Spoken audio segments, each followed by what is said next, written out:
And just like that, winter has its firm grip on the landscape. Everything seems quiet without the wind rustling through the trees or the animals scurrying across the ground. But it feels calm, and with Imbolc just around the corner, what better time to take a look back on the past seasons and reflect on the year. As with every season, I spent spring meandering through the fields, forests and hedgerows in search for wild food. And when I'm not foraging, I'm growing lots of organic food and medicine in my 640 square metre forest garden. So this is an episode of short stories and tales from the forest garden and beyond.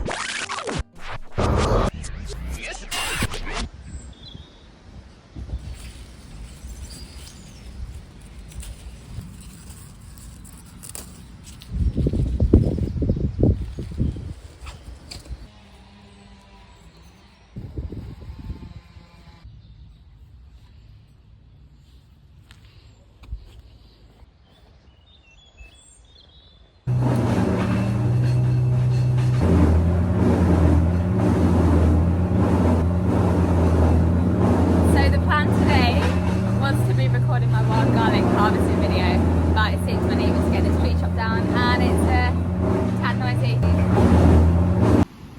At least they offered me lots of lovely logs for the noise, so I'm going to get these into the plot now.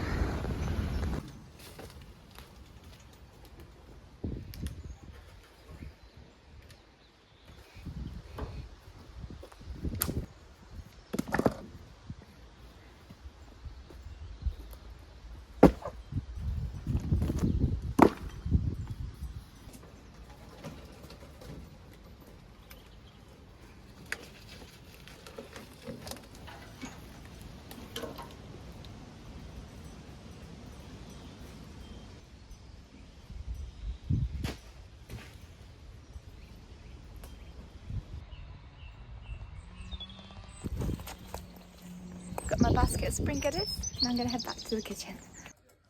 The first harvest of the year always goes in my favourite wild garlic and homegrown potato soup. It's nothing fancy but really tasty and a great way to use this humble little plant. I like to think that the Victorians who used to look after my allotment site before me would have made something similar, as the wild garlic crept through the plots from the neighbouring woodland.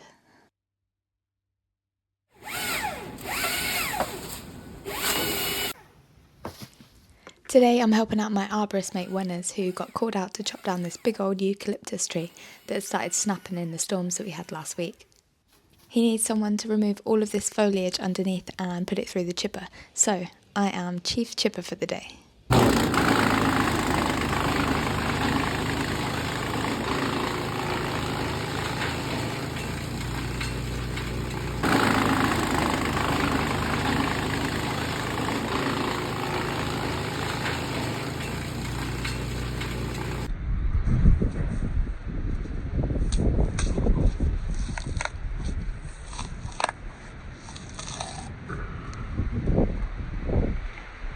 This is what I got for helping out with the eucalyptus this morning. Nice big wheelbarrow of chip and loads more out the front of it as well.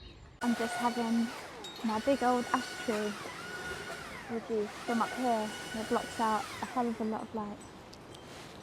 And in return for my day's labour, Wenners very kindly cut down this diseased ash tree that was blocking out a lot of light to my plot. And I love it when Wenners comes to the allotment because he always lets me use his tools. I tried to use this extendable chainsaw to cut down some of these chaotic hawthorn branches, but it was far, far too heavy for me.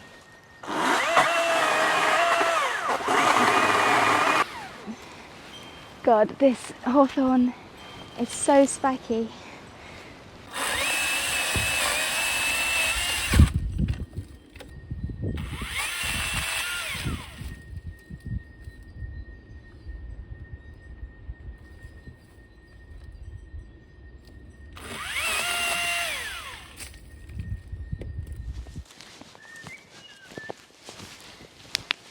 Right, today I'm finally going to make a start on clearing this strawberry bed, and the first thing I'm going to do is remove all of these wooden panels from the side because I just hate them. I think they look disgusting, and I used them initially because I used to hook netting or mesh over the top of it to kind of deter squirrels and rats, but actually a couple of years ago a squirrel got trapped underneath and it was just like running rings around the patch. yeah, it was quite distressing. So I haven't used netting or mesh on here for a couple of years. It's a massive mess. It's just full of buttercup, comfrey, grass. I can see some dandelion in here, but the main offender is the creeping buttercup, and it's a ranunculus. So I need to get all of these out and recondition the soil, because creeping buttercup is a plant that really likes to grow in compacted soils. All weeds have a purpose. So all weeds are in the soil or on the soil because they are doing a job. So for example, my soil is really compacted, and the creeping buttercup is trying to get its little roots in and break it all up. But doing that is making my strawberries suffer. So what I have to do is take them all out, recondition the soil and replant my strawberries, and just provide a better environment for my strawberries, and then the weeds are less likely to kind of come and encroach on the spot. So yeah, that's the plan for today. Get all of this wood removed, and then just clearing out some of the plants. I think I haven't dug my soil in quite a long time, so I think it'd be quite therapeutic getting the fork in.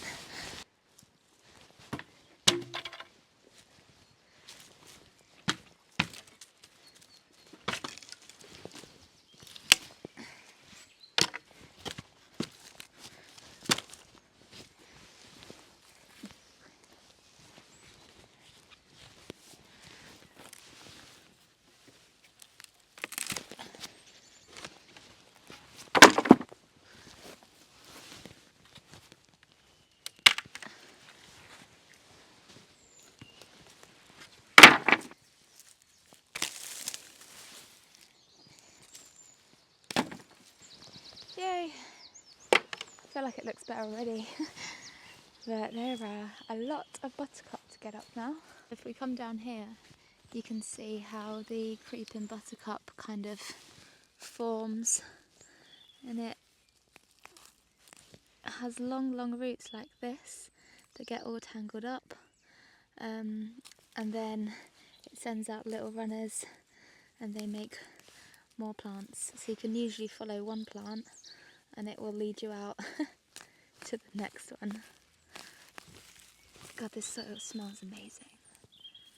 Creeping buttercup can be edible if it's cooked. So I don't think I'm gonna bother with this. It's quite a wild survival food. Not the best taste, but yeah. If you are short on your veg this time of year, but you've got a whole patch of creeping buttercup, you are still growing food.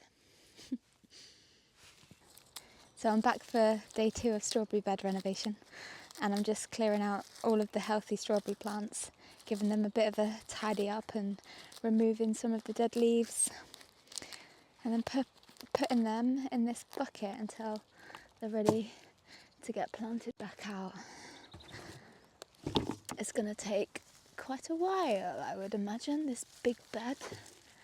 Put quite a few plants in here, and as I said, it's wrought with creeping buttercup. So I decided to hand weed this as much as possible, just because I really don't want to dig my soil. I know I'm going to have to get some of this up, but for the majority of it, I think I can just kind of hand pull the plants out now that the ground's quite workable. It's not so much of a big deal anymore. I can hear my robin. I don't know where he is, but I can hear him.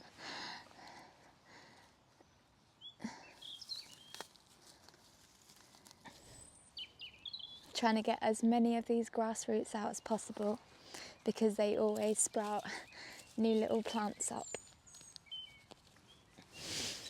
I can feel a massive bramble root down here.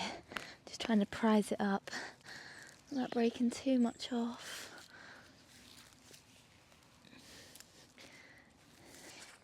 So you can see, rather than digging and turning the soil over, I'm kind of just popping my fork in, wiggling it and loosening it a bit.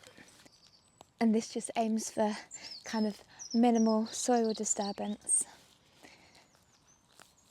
And I'm trying to disturb my soil as little as possible, because the soil and all of the little inhabitants within it have worked so hard to create their kind of ideal environment.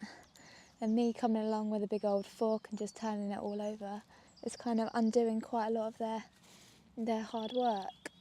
And I want to be encouraging as much mycelium and bacteria and protozoa and microbes as possible, because it's all of those little organisms that help to keep our soil healthy. I've done about a third of it now. I've still got quite a lot to go.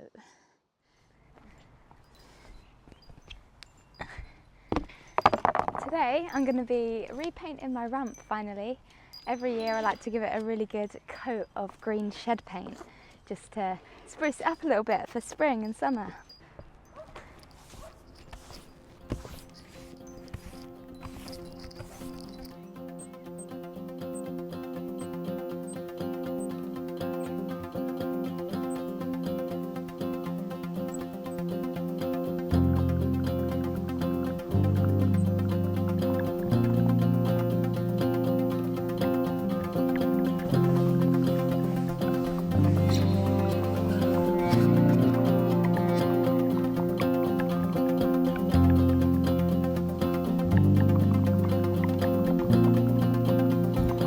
Much better. Does that look already?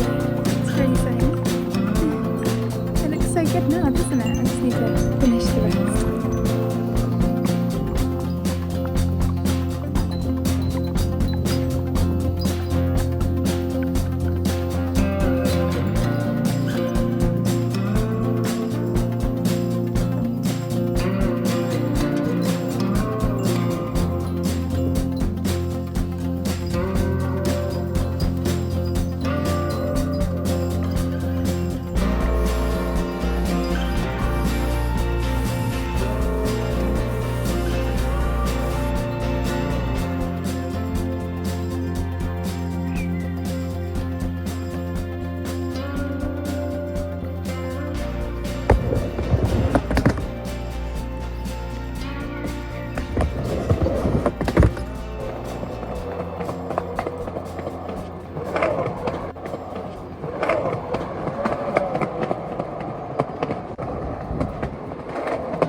Turn right on Kensington Road, then in 200 yards, turn left.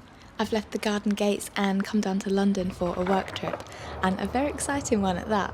Hi Kirsty! Hi!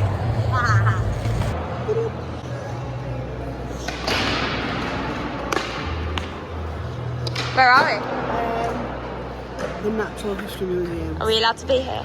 We're skateboarding here. We are allowed to be here.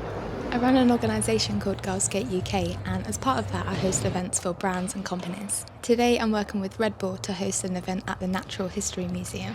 The Red Bull skate team are on a tour around the UK, and I've been asked to invite 10 girls from around the country for a little jam at the pop-up skate park inside the museum. So I'm super excited for two reasons. Firstly, I am a lifelong nature and skate nerd, so this is a childhood dream come true. But secondly, this has never been done before in skateboarding. There has never been skateboarding allowed inside the Natural History Museum. Before you get worried about all of the priceless artefacts we might be smashing up, because I know I was, these are actually all replicas. All of the real exhibitions and artefacts were taken out of the museum space before we came in, and these are all replicas that are actually from David Attenborough's own replica stash, which I thought was pretty cool in itself.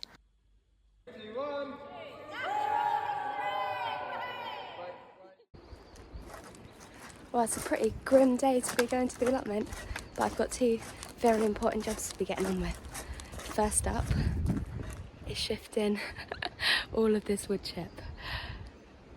And the second is going to feed the chickens. My neighbour Ryan's gone away and I'm chicken babysitter. I need to try and dig myself a tunnel through this. There's absolutely no way that Willow or the other person at the end of the plot is going to be able to get through. So I'm going to have to dig some sort of tunnel all the way through this mound. But first, Chippy.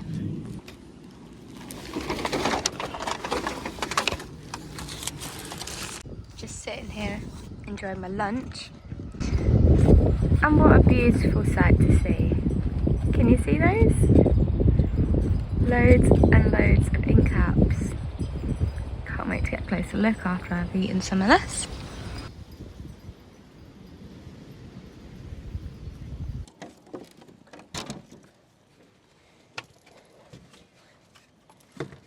So I'm in Ryan's allotment now. My allotment is just yonder. And this is his really cool little chicken pen. I'm going to go and see what the little chicks are up to.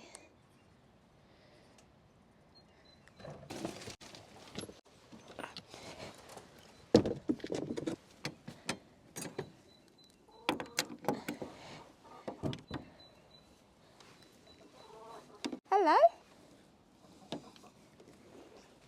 You guys okay? You want some dinner? I'll get you some corn, shall I? Yeah? So this is their little feeder. I just have to fill this up and then I'll pop some fresh water in this one. I'll probably fill this one up because it's a bit easier for me to pick up and carry. But yeah, these are the little chicks. This is their dust bath in there. And here are all of their eggs. And I went to the New Forest for a couple of days, so they've left me quite a few little prezzies there. They sleep in this little coop. Hello. Hello. You're nice, aren't you? Hey.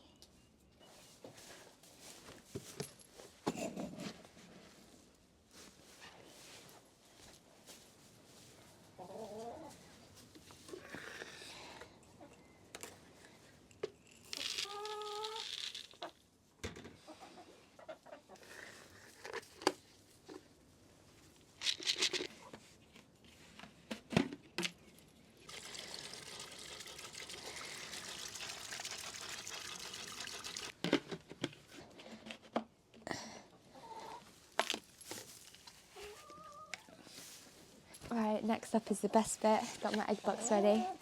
Look at these beauties. Look! Has there ever been a more perfect egg than that? Right little Easter treat.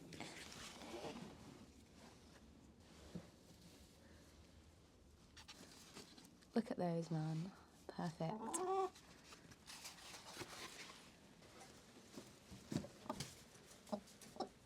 No way, Gloria's letting me have that last egg.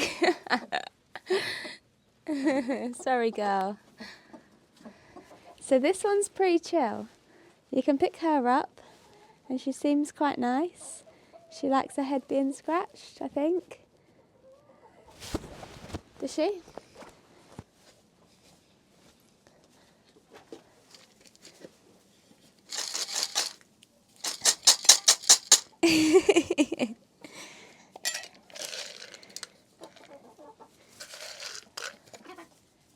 Gently. Ow! Chill out.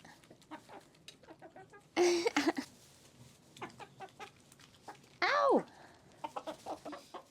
You're the greedy one.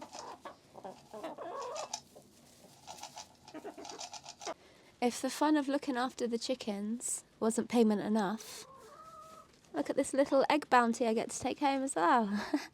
Stoked. Thanks so much, Ryan. It's not the best weather to be shifting wood chip, but it's the only weather we've got, so we're going to crack on. This is what the plot is looking like pre-wood chipping. Looks pretty good actually, to be fair. It probably doesn't actually need that big of a layer of wood chip, but I have a lot of it, so it's going to get one.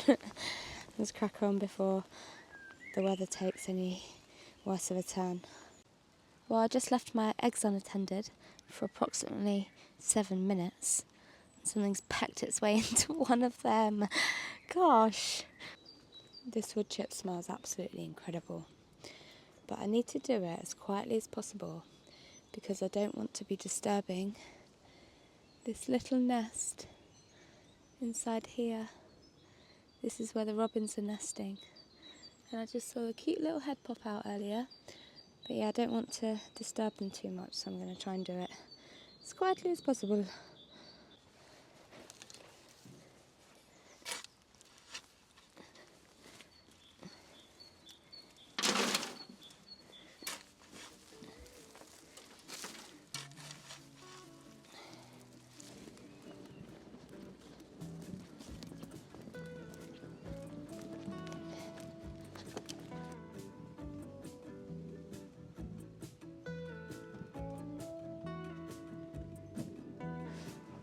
Well, that's my first round. I've done 10 wheelbarrows of wood chip now. I'm going to have a little cake break.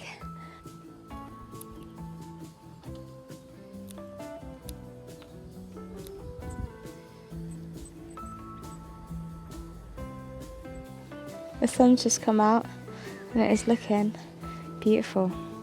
I'm going to shift some more of this wood chip.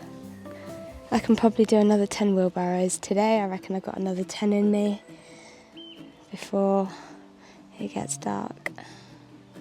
I've managed to carve myself out a little path here so I can actually get my plot neighbours can get round as well.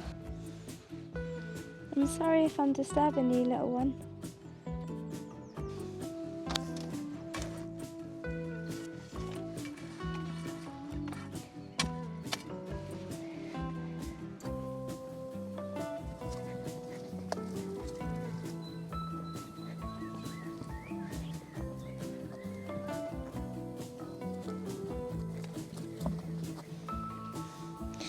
That's 20 wheelbarrows of wood chip now. It's looking like Teletubby land in here. But now it's the fun bit. I get to spread it out and see the difference that it makes. So it's very satisfying.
So this is how the plot's looking after a good wood chip.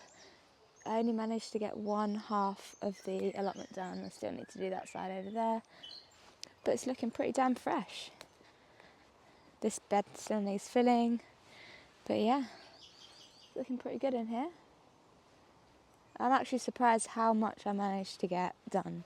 There was about 30 wheelbarrows of wood chip and I've still barely made a dent in it. I've only cleared a path through the wood chip. But yeah, it's looking great. Come back tomorrow to do that side. I'm just heading home, but that is how much I managed to move today, that little pathway. And there's still all of this. But yeah, I'm just heading home. I've got my basket, spring flowers, force rhubarb, and some wild garlic as well.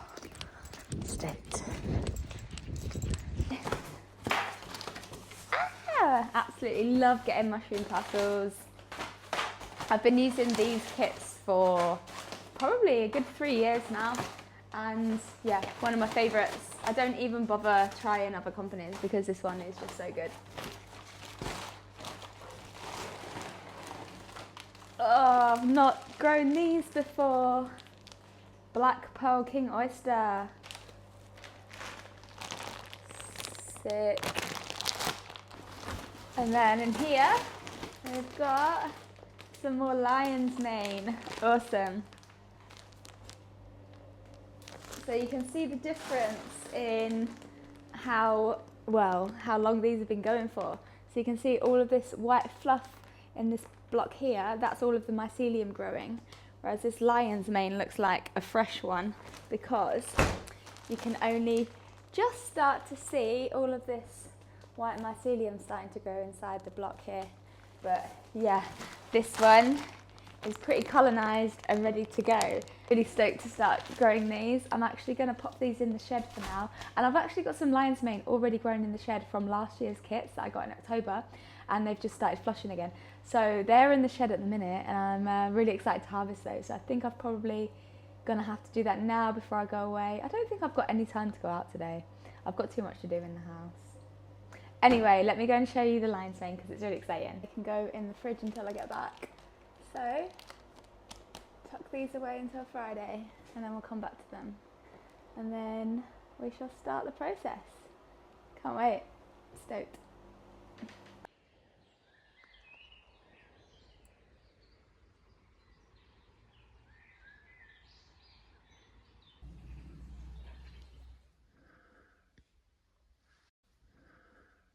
Morning. We're in Norfolk and we're at Ellen Mary's retreat, and it's really lovely to be back in Norfolk. This is actually where I host my own retreats, and this is usually where the skate ramps are, so it's looking a bit sad without them, but I'm really looking forward to the weekend and seeing everything that Ellen's got planned for us. I'm going to be hosting some foraging tomorrow, and you can see the massage hut is steaming away over there as well. But yeah, we're just going to go and see if all the guests have arrived now. So we are in a 42-acre forest in the middle of Norfolk, and this is the site where I host my skate and nature connection retreats. But it is so lovely to be back in a different season and also having a bit more free time to be able to explore the woodland. When I'm here working on site, I really don't get the time to be able to wander off or really go too far, so I couldn't be more stoked to have been invited back here to host Ellen's foraging workshops. So let me just show you around the woodlands. This big open woodland space here is where I set out my pop-up skate park. Around here is where Chris and I are staying this weekend. It's really spacious, it's got a table and chairs downstairs, a wood-fired stove to keep us warm at night, and it's also got its own private decking, which is the best bit. This is the kitchen area where we prep all of our food, and through here is the roundhouse, which is kind of like our eat-in area and our chill-out area, and Ellen's just got a macrame workshop going on at the minute. Tomorrow I'm hosting a foraging workshop, so me and Chris are just going to have a little recce around the woodlands now to see what we can find. We've come out on a little foraging recce to find some plants to show the guys at the workshop tomorrow. Chris has been a dickhead. We found quite a lot so far actually. Loads and loads of ground ivy, found loads of turkey tail, some coal fungus, some big betony, obviously loads of nettles, some witch's butter, boys, some hawthorn leaves just here. Found quite a bit, but I'm looking forward to doing the workshops tomorrow and showing everybody all of the wonders that are around these woodlands. Oh, I wonder what happened to this little guy. The flies are enjoying him. Loads and loads of turkey tail down here.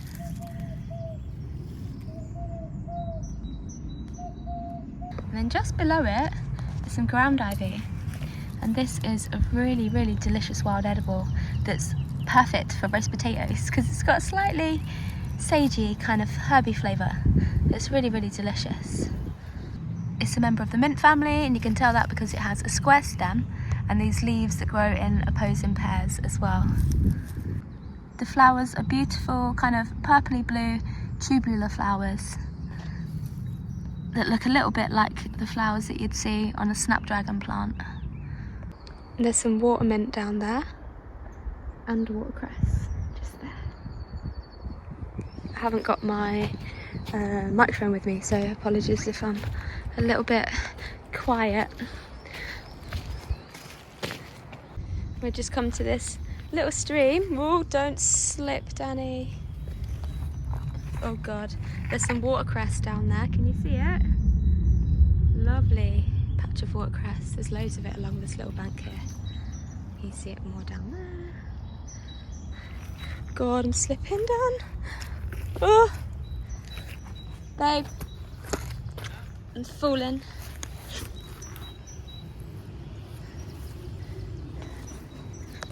And as always, big patch of gorse. Don't know where Chris has gone. I've just found lots of Jack by the hedge, which isn't actually Jack by the hedge at the moment, it's Jack by the river. So this is also known as garlic mustard or hedge garlic, and it's a delicious delicious edible. And there are often wild foods that people say can be delicious, but are sometimes a little bit bitter or take a little bit of getting used to, shall we say. But this is one that you can eat straight off the bat, and it really is delicious. Just snacking as you're going along or popping in your sandwiches, and it's just a really beautiful garlicky onion kind of taste to it. I searched loads of the woodland in all of the usual spots that you'd expect to find wild garlic, and not so much as a sniff of it, literally. So I am gathering hedge garlic today, which is a great substitute, and it's often one that you can find when wild garlic seems to be a bit elusive, because this is really common and it's really not fussy at all where it grows. Even though its common name is Jack by the hedge, it often grows in damp spots as well, like down here by the river. It grows all along pathways and wastelands, parks, gardens, allotments and things like that. It's pretty easy to identify. It's got quite nettle-esque leaves that are kind of a heart shape with quite deep toothy serrations and quite deep veins. It's a dark glossy green, and then the underside is more of a light matte colour. The little flower heads are on the top, and they're clusters of white flowers, and they're really pretty, quite dainty little white flowers when they come into bloom. The roots of hedge garlic are also delicious, but it is illegal to uproot plants unless you have the landowner's permission, so do be mindful of that when you're foraging.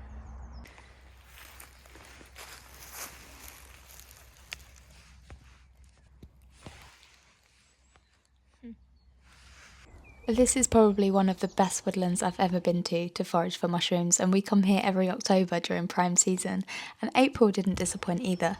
We found loads of plants and quite a few mushrooms too, so I'm really looking forward to taking Ellen's guests around tomorrow on the foraging walk. We headed back to our boathouse for a cream tea that Ellen prepared for us in these cute little lunch boxes. I'm going to make a few notes and catch some rays while Chris has a little nap.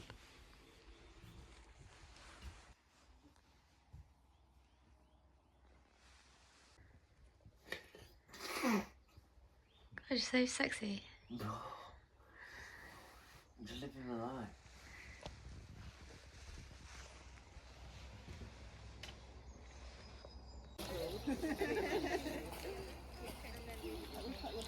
We woke up to another beautiful day of sunshine, and though I couldn't do any filming whilst I was teaching, some of the guests did kindly send me over some clips.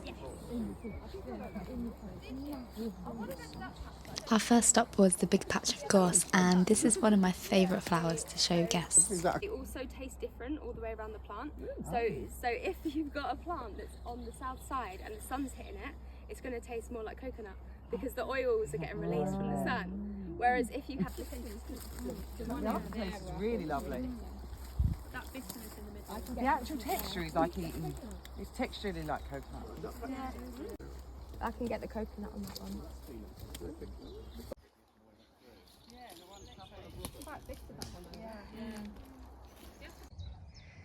We were really lucky to find both Spring Beauty and Pink Purslane grown next to each other, so it was a really cool opportunity to show them the differences between the two. Can you do so I don't get the colours in? Maybe the other things that have it is like. There was chickweed and common sorrel growing all throughout the grass, and we also found quite a few tufts of poison hemlock. And though I couldn't find any cow parsley to show them the differences, it was really cool to be able to show them these purple splotches on the stem, which is a really good indicator for poison hemlock. I had a hawthornberry tart once. The hawthornberries are amazing. Cool. They are really good for you. They're you really make good for your ketchup, heart. don't So you can make, After sharing some of the healing and medicinal properties of hawthorn, we took a little stroll over to the river to see some of the aquatic plants that we had found yesterday. the smaller leaves. With the mint as well. Go away. I would suggest not eating it raw. You don't have it's not. It's probably fine. It's very strong, isn't it? We have Oh no. we have liver fluke in our waters, which is a parasite. But you never know. Yeah, it's fine. Yeah, so what I would do is I took a detour to see my friend Mr. Frog to see how he was getting on, and I was really surprised and quite fascinated to see that all the flies were gone and had been replaced by these red-breasted carrion beetles. And what's really interesting about these beetles is that they've got an association with the stinkhorn fungus, and this woodland in October is absolutely full of stinkhorns. On the way back up through to our woodlands, we stopped off at loads of different mushrooms, and one of them was this hoof fungus, which everybody was really intrigued to find out you could use as both a material and also as a tinder as well. We also stopped by some sulphur tufts, which I was stoked about because I had my little UV torch in my pocket, and these actually glow under a UV light, so it's a really cool one to show people. So all in all, that was a successful little forage. Everyone was super stoked, and now I'm going to go back to the hut and get some food because later on tonight I'm going to be hosting a bat walk. Those sounds are amazing.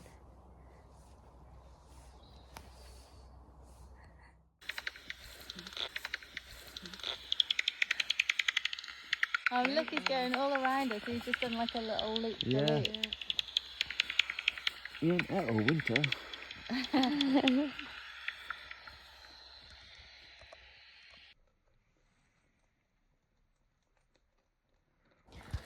It's the final day at Ellen's Wellbeing Retreat, and we are really sad to be driving back to Sheffield later on, but we thought we'd get one last forage in the woodlands before we go home.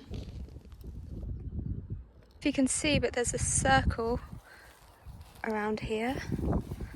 Look, hang on. Loads and loads of these little fairy ring champignons. Loads of them. Where does it go? So it goes this way, look. I can see how it's darker than the mushroom here. There's mushrooms there and it's dark. Mushrooms there and it's dark. Mushrooms here and it's dark. Mushrooms here. And it kind of gets lost in the uneven bit. But you can see it from here, look. If you look from here to the dark bit. Yeah, you can see that, can't you? Yeah.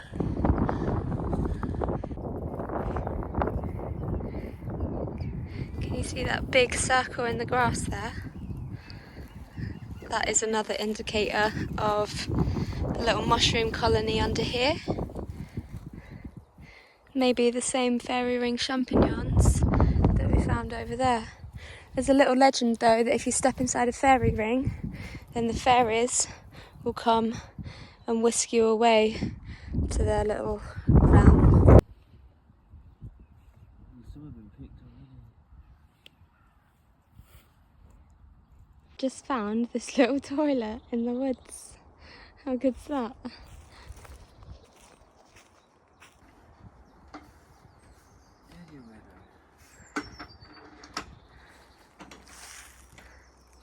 How they put all this together with little sticks. When you wee, it comes out here. Yeah, I saw that. A little gutter in. Yeah. Comes out the back, goes into a little pile, and I think your poos drop down into this pit. Then go into the compost. They go into a little pit, never to be seen again.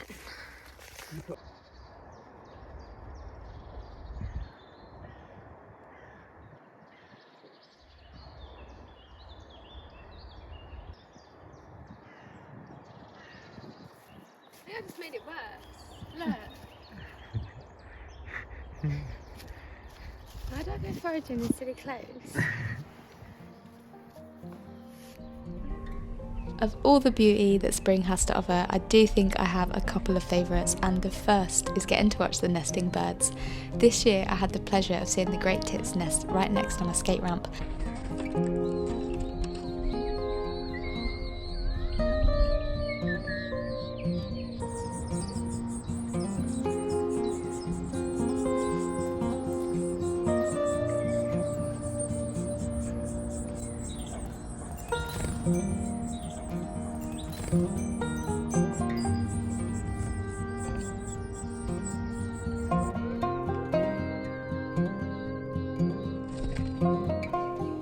And secondly is that the water gets turned back on, and that means I get to have my outdoor baths again. And what an absolute joy it is to be here at night time with the owls hooting overhead, and I'm just here soaking away.